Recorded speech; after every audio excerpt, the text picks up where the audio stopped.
from Simon Ekpa faction of IPOB, directing people to stay at home on Tuesday. It used to be Monday, but about 2 years ago, there was a Tuesday like that.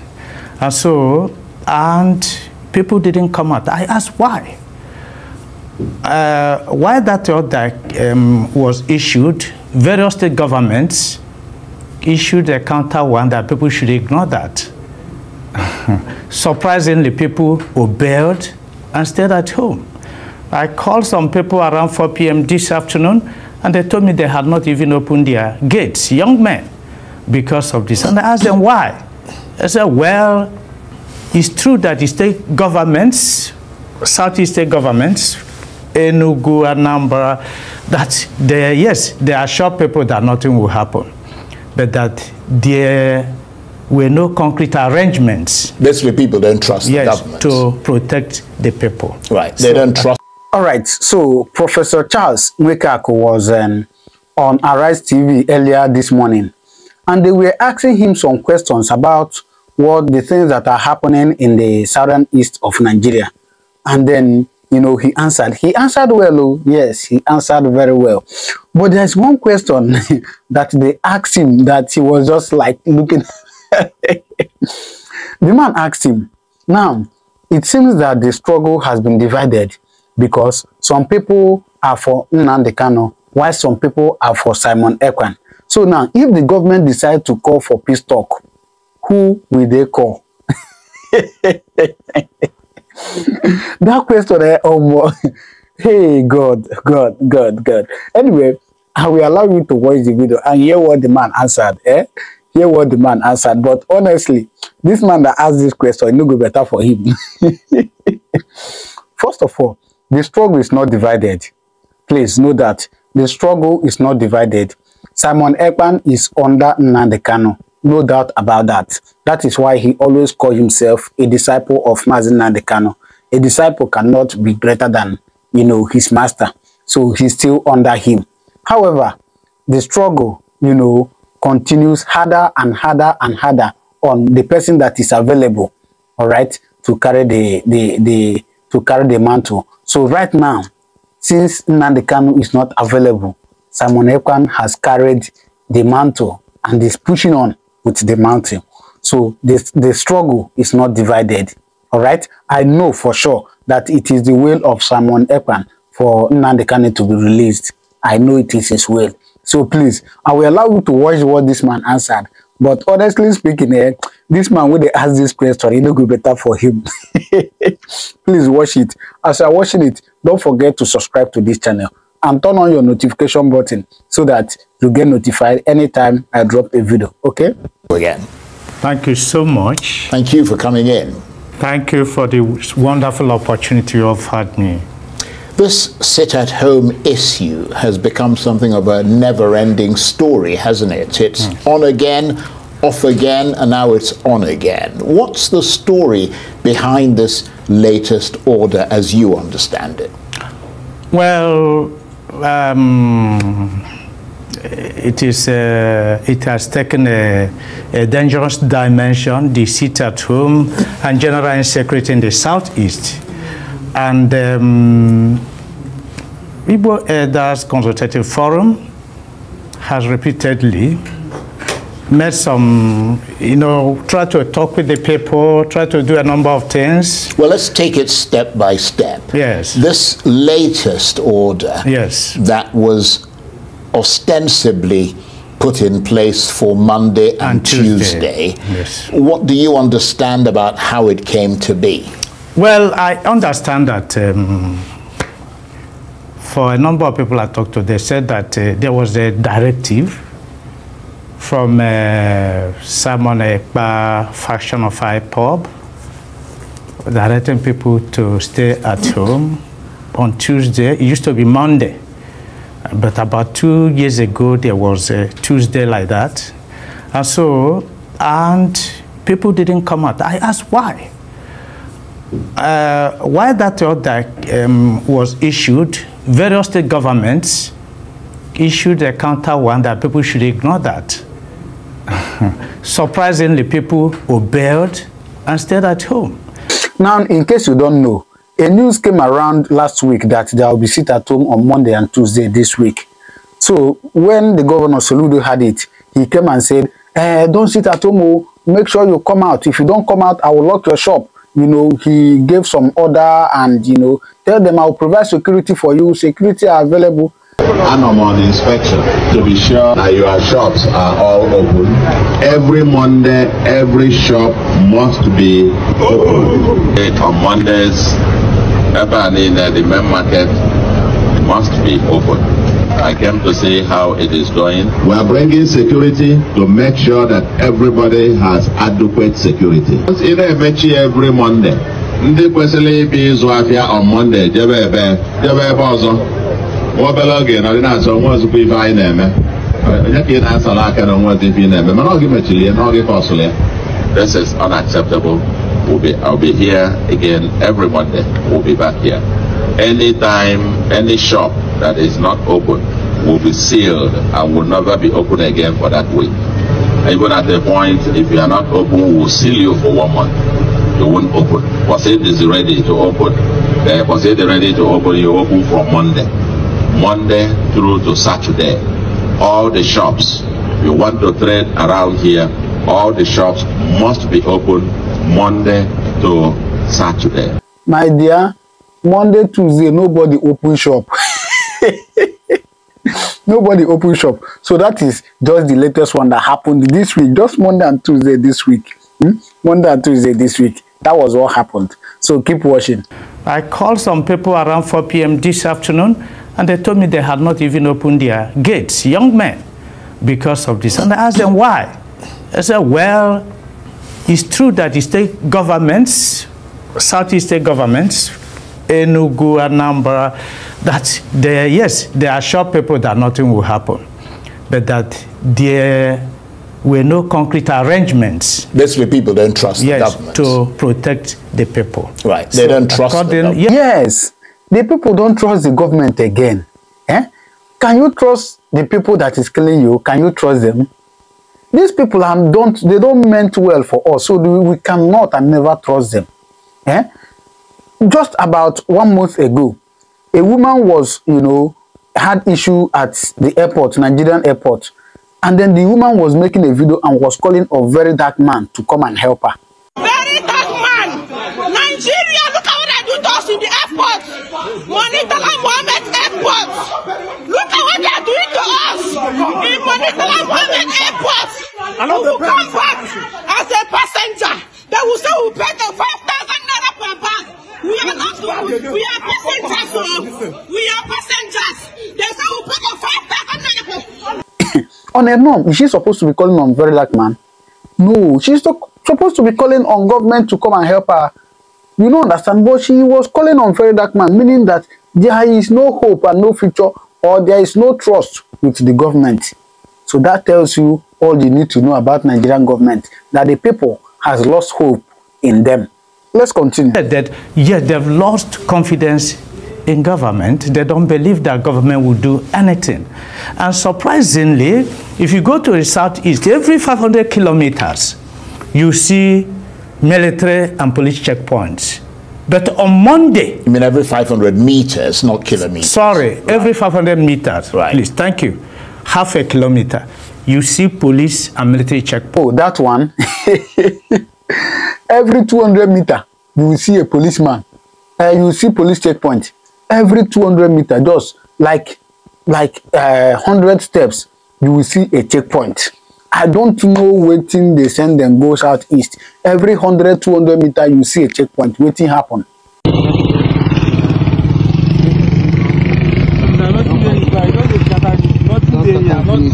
Nothing. Just one scatter this bag. Nothing there. Don't get me.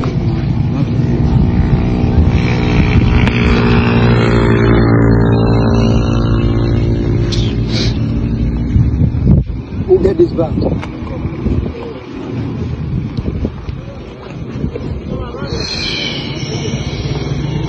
But on Monday, you go in most parts of southeast, they're gone. You don't see them showing, and the military, the police are federal agencies. On Monday, you don't see them. Are they not human? Are they not human beings? They will run for their life now. Abba, everybody they go inside now, then they go come outside, make the constant. In fact, there was the occasion I was traveling. A security man had to remind me, he said, Prof, you don't know that today is Monday? The person that's supposed to protect people. Right. And so, in other words, the person on whom the state governments are saying to have confidence in to protect you is reminding people that not to be there, not to be out on a Monday. Right. Yes, I traveled to the Southeast and I was going to the airport to catch flight back to Abuja. And a security agent, I said, oh, guy, you don't know that today is Monday. I said, and so what? And so, you see, on that very Monday, the security agents, instead of staying to man the various places, you will not see them. But every other day, you see them on road. Why do you think they're not there? Because we believe that a part of the security challenges we are having in the Southeast are sponsored by external forces. I want to give an example. For example, you remember when the Owerri Correctional Center was invaded, for almost 3 hours, Owerri Correctional Center is a shouting distance from the State Police Command, equally a government house, about 10-minute drive from military base Obins. But the so-called unknown gunmen operated for close to 3 hours and no person was arrested. But that's not unique to the Southeast. It is. Well, it isn't. Because I mean, there have been a lot of incidents in other parts of Nigeria, including the north, where Boko Haram operate and bandits operate, where people have told the same stories that you're telling. No, that of the Southeast is peculiar because Igbos generally are noted for non-violence. Igbos don't believe in violence. Traditionally, Igbos don't believe in violence. And even IPOB has repeatedly denied that they have no hand in this sit at home. Yeah, but you said it was Simon Ekpa. Although Simon Ekpa came out and said he didn't ask anybody to stay at home. He has also denied that. Yeah. He has also denied that. People said. But even Simon Ekpa has denied that. Nnamdi Kanu has repeatedly said that his hands are not in this sit at home.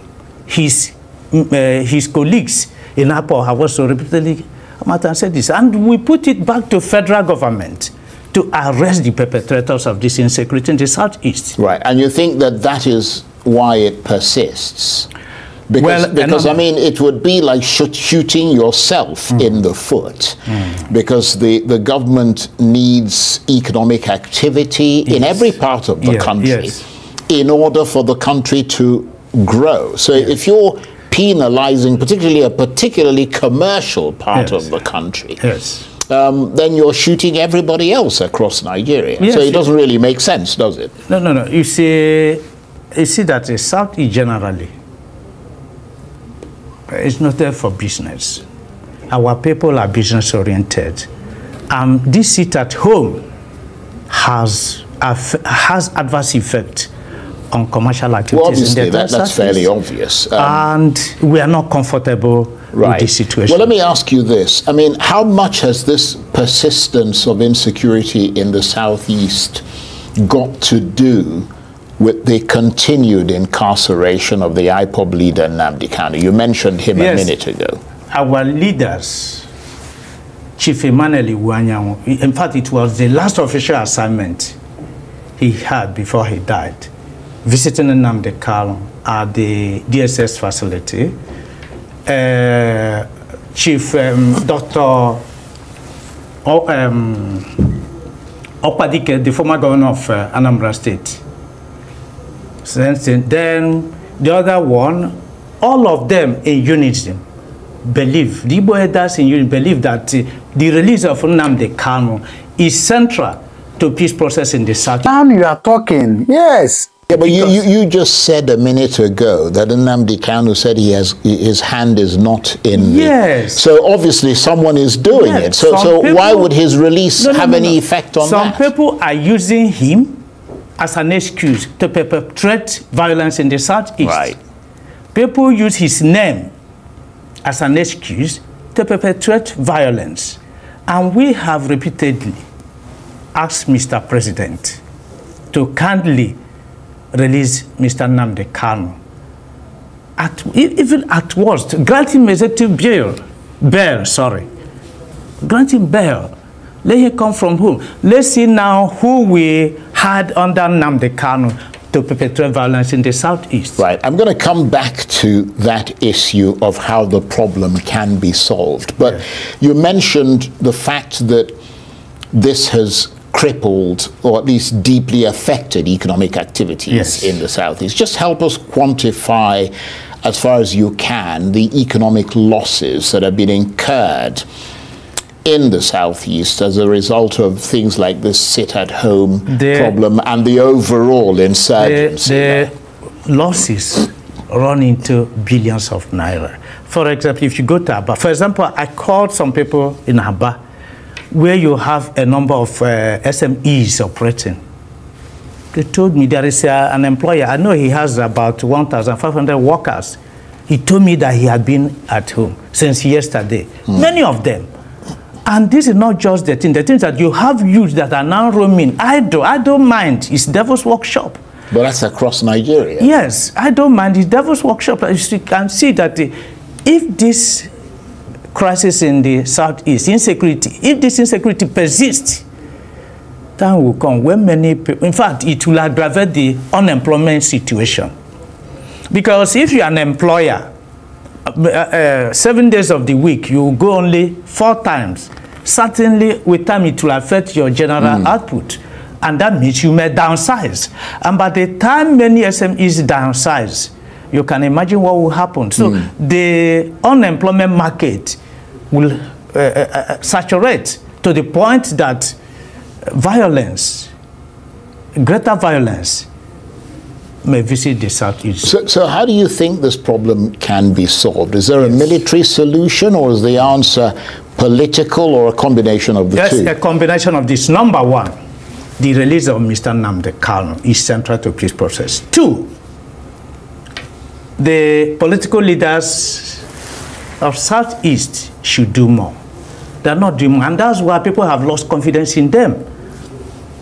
Rather, people prefer to obey non-state actors. They should do more. Basically, the governor should come up and find a way of handling the issue.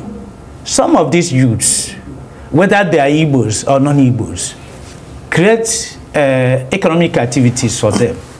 And some of them will help in governance. 2 or 3, we've advocated for state police.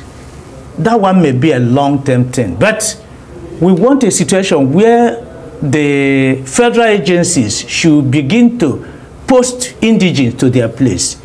If you post Igbos in Igbo land, policeman, military man, if they don't work, of course, they will work. It's just any state you post the indigenes there. As police officers, as military officers, they will work. So before we get the state police approved, let Inspector General of Police begin to post senior police officers to their state of origin. Right. Okay, well, let me take you up on something you mentioned earlier, which is 2 things, actually. One is the potential political solution to the problem, and the other one is the governors of the Southeast region being more proactive in seeking that political solution. Some have said that even if they came together and said, okay, let's pick IPOB, for example, and sit down and negotiate with them, that IPOB itself has become factionalized, with one group still loyal to Nnamdi Kanu, another to Samuel Ekpa, and possibly a third shadowy branch. Does that make it more difficult for them to have some kind of negotiated settlement? It will not be a problem. As a matter of fact, we talk with some of them. and they're all willing for peace. We talk with some of them. As a matter of fact, you said some, not yes, all of them. I wouldn't claim to have talked with all of them, but I know, including myself, we talk with a number of them. We explain to them they need to have peace. We explain to them that whatever is happening is affecting our people more. And the number of them are what... Yeah, but you know, there's a big difference between a political wing that you can see and talk to and a military wing of an organization. I mean, I remember, for example, the IRA in Northern Ireland. You know, I mean, the IRA, Sinn Féin was their political wing. I agree with you. And they would sometimes go out and say things, and the IRA would do something completely different. When I said their leaders, I mean the political wing, the people that actually command them. We visited Nnamdi Kanu, as I told you. That was the last assignment Chief Emmanuel Iwanyanwu did before he died. We visited him, he spoke. In fact, this afternoon I talked with the MASOP leader and the others. So bringing them together will not be a problem. Right. If the political leaders have the will to do that. So why do you think they don't have the will? Is there some sort of political or pecuniary gain for the continuation of the crisis in the region for those politicians? Yes, some of them are not interested. It's alleged that some of them believe that they are not popular enough because people somehow believe in Nnamdi Kanu because of a number of things. So you think they'd rather keep him incarcerated? So a number of things. But some of those governors have come out and have led delegations to the presidency to try and get him released. Yes, that is recently. As a matter of fact, when we got there, Nnamdi Kanu accused some politicians of being lukewarm. Not just lukewarm, that some politicians contributed to his continued incarceration. He mentioned some names. I wouldn't want to go into that because I wouldn't say I verified the facts. But he mentioned some names. And if you look around, Nnamdi Kanu has acquired popularity. So this thing you are talking of faction is because Nnamdi Kanu is detained. If he is released, these people that are hiding under IPOB and the other thing, they will not come out. He has that high command. But in negotiation, you don't neglect any person. We negotiate with all of them, and they are ready to embrace peace. Now, in June this year, I don't remember if I talked to you about it, but there was talk that Mr. Kanu's lawyers might enter into negotiations with the federal government through the office of the Attorney General in order to seek some sort of settlement. Yes. Did that ever get off the ground, or is it stalled? Yeah, well, I think they tried, but like everything about color, at a stage there was a frustration. You know, right from the onset, you remember that the Federal High Court, presided by Binta Nyakos, discharged him of 8 of the 15 charges against him. He appealed, and the 3-man panel unanimously acquitted him of the remaining 7. Ordinarily, federal government didn't obey that thing. Federal government detained him, and not just I said that they were going to appeal. And you detained him when you were not ready to appeal. You kept him for many months before eventually federal government appealed. That means at the time they said they were going to appeal, they had no case against him. Why did you detain him? So, you see, it's like that his own case seems to be exceptional. And that is why our people are, they are gaining sympathy. The non-state actors are gaining sympathy in Igbo land because government doesn't seem to treat that side of the country as they treat others. They will tell you other people, Sunday Igboho is working, okay? And others. Why is federal government still detaining Nnamdi Kanu? So you think the conflict in the southeast is unique? Because, I mean, there are insecurities and conflicts across several other parts of Nigeria. And in fact, in those cases, for example, in the northeast, I mean, they're not going around, you know, taking the people to court. They go in there to kill them. Insecurity, crisis are natural. And according to Karl Marx, in every society, in every organization, you have, and it is the struggle for the control of resources between two opposing groups, they have and they have not. So it is there. But that of Southeast is unique in the sense that it doesn't have direct bearing on the struggle for the control of resources within the people. It has externally, external influence. And that external influence, we believe, we call upon the federal government because Mr. President is Chief Security Officer of the Federation. Yeah, but you said you talked to some of these agitators, yes, and separatists. Yes. I mean, what do they say to you? Can't you say to them, I mean, you know, this whole thing, negotiation is a matter of give and take, not take and take. Yes. You see what I mean? Yes. What concessions are they prepared to make? First, why did you have IPOB? IPOB came up as a result of the belief that the Igbos were grossly marginalized in their affairs, in the governance of the country. Talk of appointment, talk of distribution of projects, talk of other things, talk of state. South is the only state that has only 5. Others have minimum of 6. You can see the recent appointment. Every other zone has a minimum of 8 ministers. Southeast has only 5.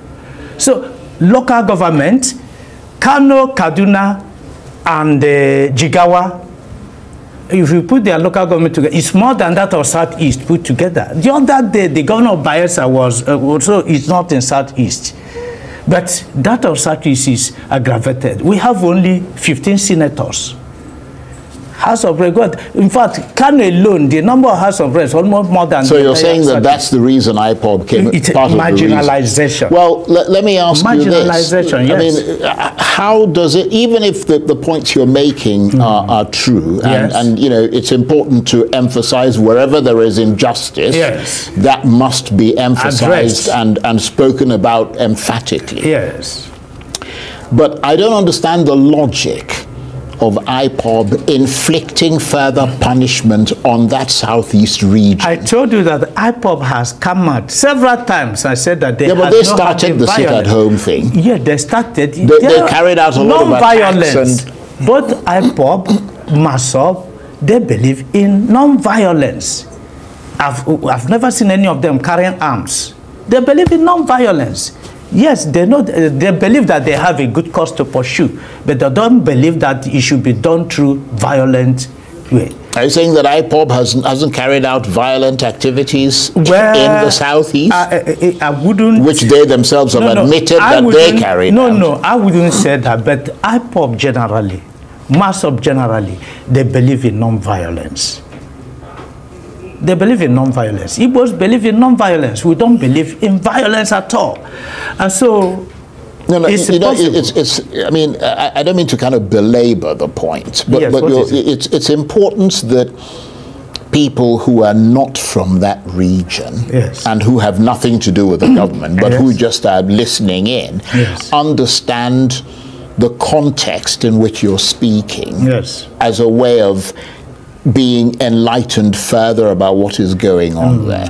What is the logic behind whether or not IPOB has started pulling back, having already muddied the waters? Yes. What is the logic behind going to inflict economic hardship on the very people you're saying are being denied economic opportunities and are being marginalized, and inflicting violence upon them? I mean, what's the logic of that? Yes, we've some of them, we've talked to them. Yeah, what do they say to you about that? They say they have no hands in that they don't believe in that. And that's why we're also asking the federal government, please help us to arrest the perpetrators of this. Find out why on Monday police checkpoints will not be operational. Every other day they will be there. Right. Find out who sponsored these people. If it is IPOB, arrest them. Yeah. We will not come and defend them. If it is IPOB or MASOP, arrest them. But the truth is that federal government has not been able to arrest them. And this is worrisome to us. If IPOB said they have no hand, MASOP said they have no hand, federal government, the chief security officer is the Mr. President. Please arrest the perpetrators of this. Our people are not comfortable. Our people don't want this. So we are essentially business-oriented people. And we want that business to continue. Right. So it is your sense that part of the reason why this persists is because the federal government is reluctant to apprehend these people, or the insurgents have become so powerful that you really can't just go and pick them up. Federal government is reluctant in handling the security situations in the southeast. Yeah, but it's not just that the federal government is faced with challenges. We are not talking Nigeria. of a kinetic angle, because it seems you understand security from kinetic angle. No, part of it, non-kinetic. For example, release of Mr. Nnamdi Kanu is non-kinetic. Then, because the thing has taken time, you have a number of idle youths. You have to rehabilitate them. If you rehabilitate them and they are gainfully employed, they are busy, they won't have time to do a number of these things. Not all of them are IPOB. And give people a sense of belonging, so that those who are even supporting them will no longer support them. When you come there, say, well, what these people are saying is true. Right. So the local politicians in the southeast, including the governors, according to you, are unable or unwilling to muster the political will to solve the problem. I agree with you. Right. Well, I'm saying what you said, so it's not me that you're agreeing with. I'm simply reiterating what you said. Right. To tackle the issue, because there are a number of things they should do. It's not federal government that should do everything. There are a number of things the various state government in the south should do. There are a number of things other political leaders should do. Right. So given that the political leaders in the southeast are unable or unwilling to do that which you think they ought to do, who do you think can solve this problem and end the crisis? Will it require the direct intervention of President Tinubu?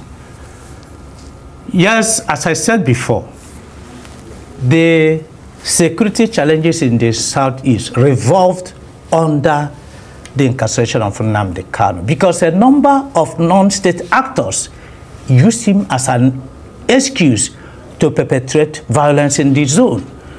Let Mr. President, you see, as I told you, Dr. Chukwuemeka Ezife, before he died, he pleaded with Mr. President to release Nnamdi Kanu. I spoke with him barely an hour before he died. Chief Emmanuel Iwanyang did something. Chief Mbazilike Amechi, 93 years, in fact, he pleaded with the Buhari government to give him that as a parting gift to release Mr. Nnamdi Kanu. Even Professor George Obiozo repeatedly, please release Mr. Nnamdi Kanu. If government, federal government, is sensitive to the feelings of the people, we shall be delighted if Mr. President will release Mr. Nnamdi. If the moment Mr. Nnamdi Kanu is released, from what we've found out from our various interaction with the people, security challenges in the southeast will be reduced to barest minimum. And you are convinced that there are no moves behind the scenes taking place? Because, I mean, we've had members of the National Assembly here who said they've marshaled, I mean, dozens, possibly even over 100 members of parliament who were going behind the sines to kind of do things. It's a matter of there's negotiations taking place. I'm aware of some. I'm aware of some. But our appeal is that Mr. President should certainly intervene, release Mr. Nnamdi Kanu, and see that peace will return to Southeast. Because it is central. It is fundamental to peace process in the Southeast. If these leaders, these respectable leaders, could all at different times say, look, release this young man, I think they have a point. Okay. We've interacted with our people.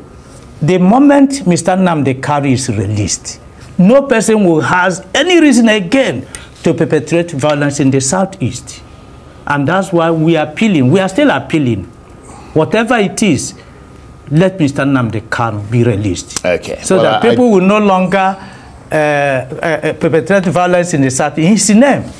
Right. I do hope there are people listening to you and making sense of what you're... So what do you think about this video? What do you think? Drop your comment on the comment section. And please don't forget to subscribe to this channel, right? Because on this channel, I bring you latest, all right? So thank you and God bless you.